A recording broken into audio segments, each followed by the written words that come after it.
আগে বলে নেই, মজার কথাটা হলো এসএলএর বিরুদ্ধে অভিযোগ তুলে মুখ খুলেছে ফাহমিদা। কোন ফাহমিদা? সিপিডির এখনকার নির্বাহী পরিচালক ফাহমিদা খাতুন। কোথায় কোন একটা সবাই সেটা নিয়ে একটা রিপোর্ট করেছে টিবিএস, দ্য বিজনেস স্ট্যান্ডার্ড। সেটাকে আবার সিপিডি তাদের ওয়েবসাইটে টিবিএস এর নাম দিয়ে ওই রিপোর্টটাই আবার টাঙায় দিচ্ছে। ফলে এই রিপোর্টে যে তারা ঘনিষ্ঠভাবে সম্পর্কিত এইটা প্রমাণ করতে কিছুই কসুর করে নাই ওই বক্তৃতায়। আচ্ছা, আগে হেডলাইনটা বলে দিই।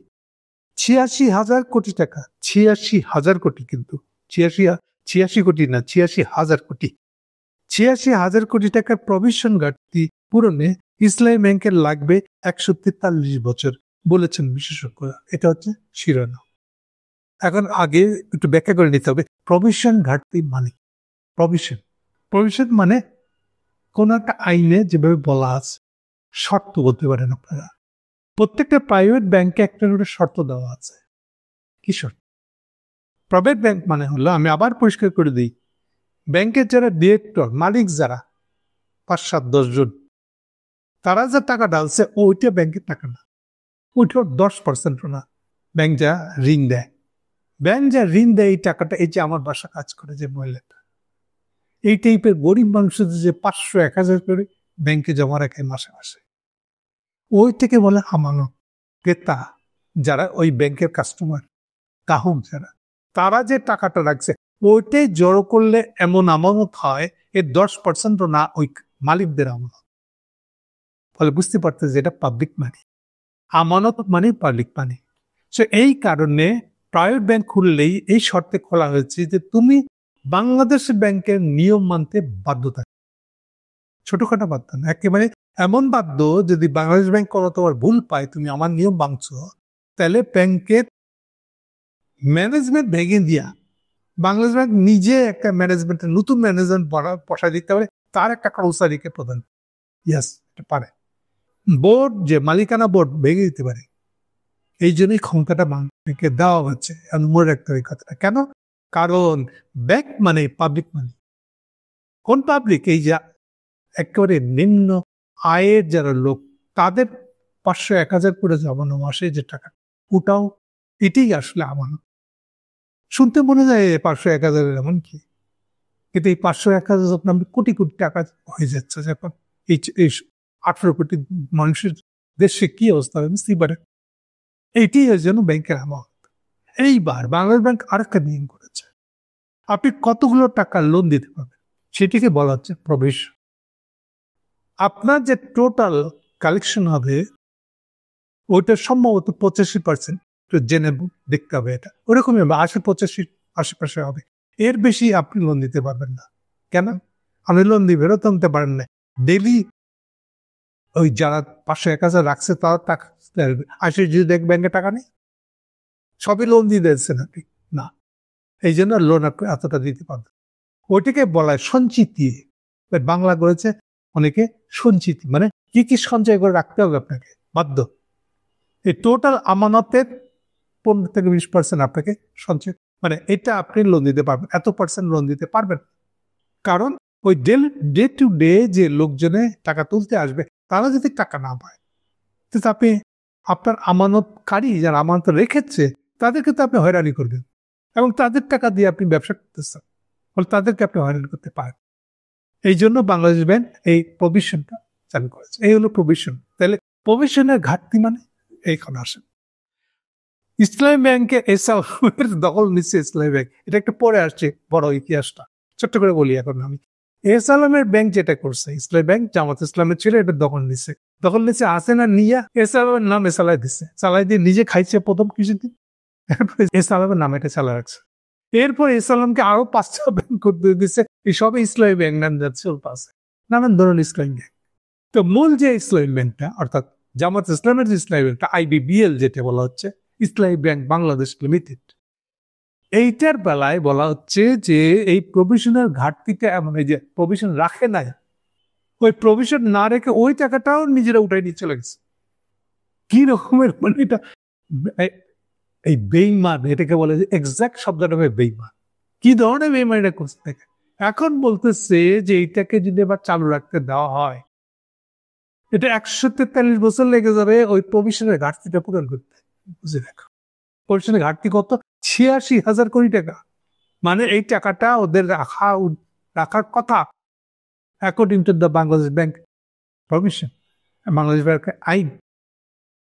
ওকে, তার মানে বাংলাদেশ ব্যাংকে এই ব্যাপারটা তদারকি করে নাই, ঠিক একদিন হয়েছে। ঠিক আছে, ওকে, এখন ফাহমিদের কথা যাই।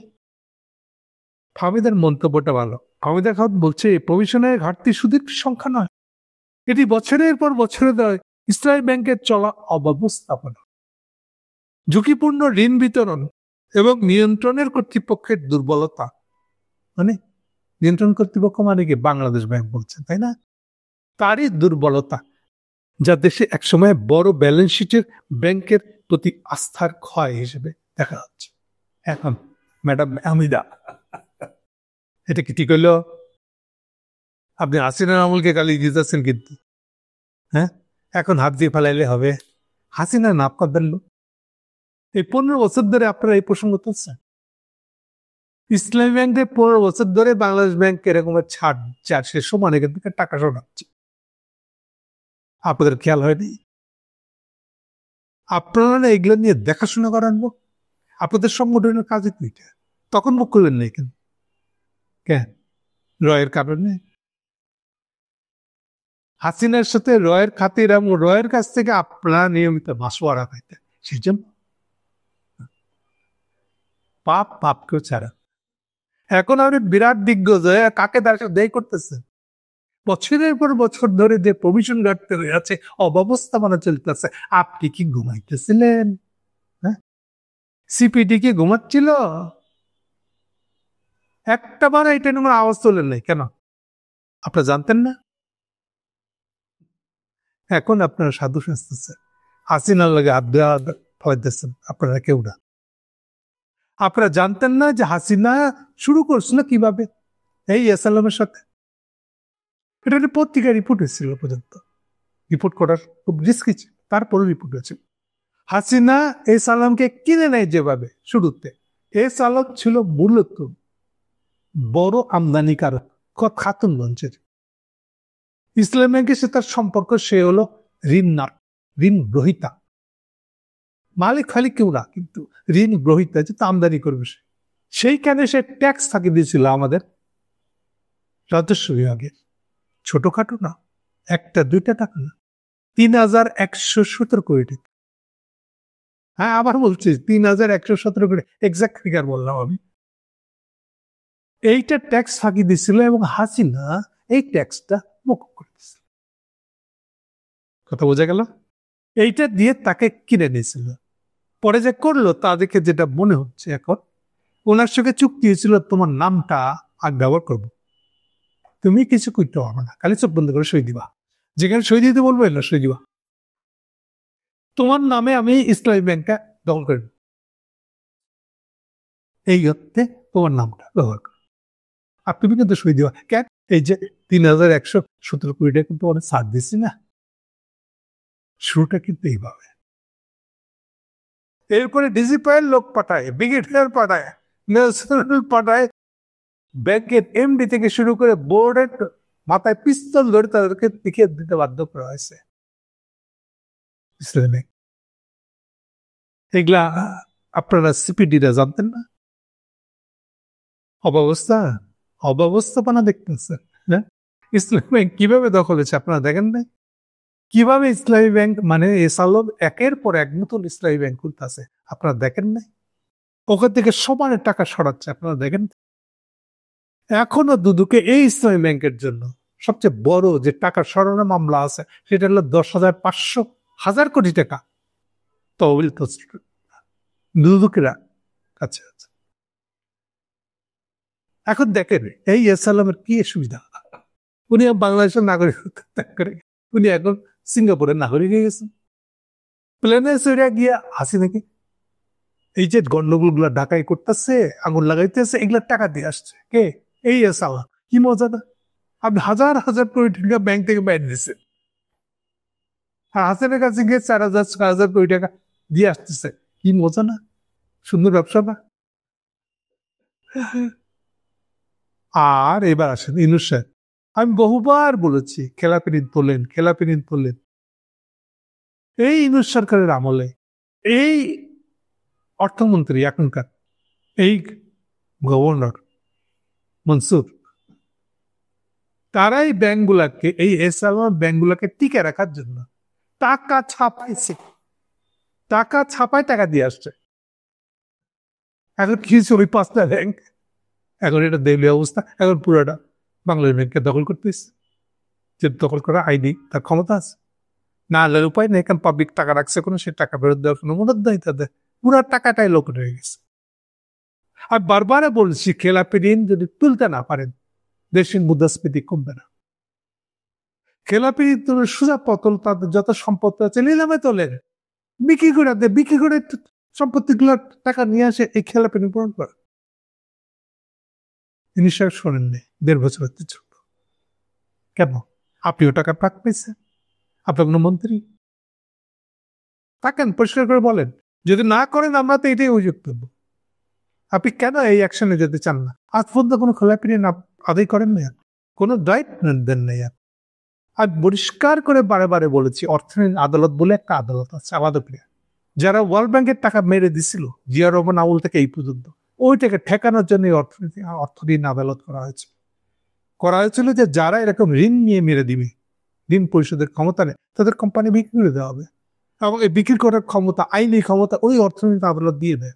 আপনি ওখানে গিয়ে কেসটা প্রেজেন্ট করতে পারলে অর্থনীতি আদালত আপনাকে রায় দিয়ে দিলে এইবার তার সম্পত্তি, যত সম্পত্তি যে সব আপনি নিলাম করতে পারে। আপনার এই পদক্ষেপ নেন নাই কেন? হাসিনাকে খাতি করতেছেন? হাসিনার কাছে যে এসআলএম গিয়ে টাকা দিয়ে আসতে পারে, আর ওই টাকা নিয়ে হাসিনার জন্য রাস্তায় গন্ডগোল করতে পারে, বাসে আগুন দিতে পারে, বোমা বানাইতে পারে। হ্যাঁ, কি মজার না? আর এখন ফাহমিদা খাতুন বের হয়েছে, যেন জানেই না এসআলএম, না না নামই শুনে নেই। আর কতদিন চালাবেন আপনারা এগুলো? এখন কি অবস্থা দাঁড়িয়েছে যে এই সঞ্চিতি, মানে যে সংরক্ষিত টাকাটা না রাখলে পরে সে টাকা মেরেছে।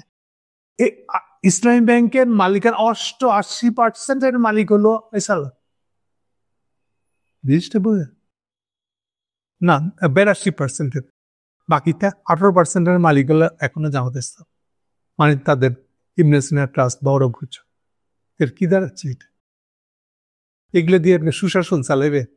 হ্যাঁ, এসআলএমের নাম আসলে আপনারা ভয় পেয়ে পাশ কাটে, না না কেমনে জানি শরীরে পড়ে যায়, শরীর টরে থাকা যায় কি করে, ওই রাস্তা খুঁজেন আপনারা কেন? হ্যাঁ, ব্যাখ্যা করেন, জবাব দেয়। আপনারা কি হাসিনা আমল, হাসিনা আমলের শাসক? পরিষ্কার করে বলেন না আমরা হাসিনা রাস্তায় চলতেছি, আমরা তো বুঝবো যে আপনারা কারা। এইসব রং ভং ছাড়ে না আপনারা ভাই, এগুলা ভাল লাগে না। আর কার কত 17 বছর হয়ে গেছে, হ্যাঁ, এরকম ব্যাংক লোপাট করতেছে, লুটপাট করতেছে, একটাও বাদ যাবে না, কেউ বাদ যাবে না। আমি বলে দিচ্ছি, আবার মানুষ আবার উঠে দাঁড়াবে, আবার বিপ্লব হবে। Thank you.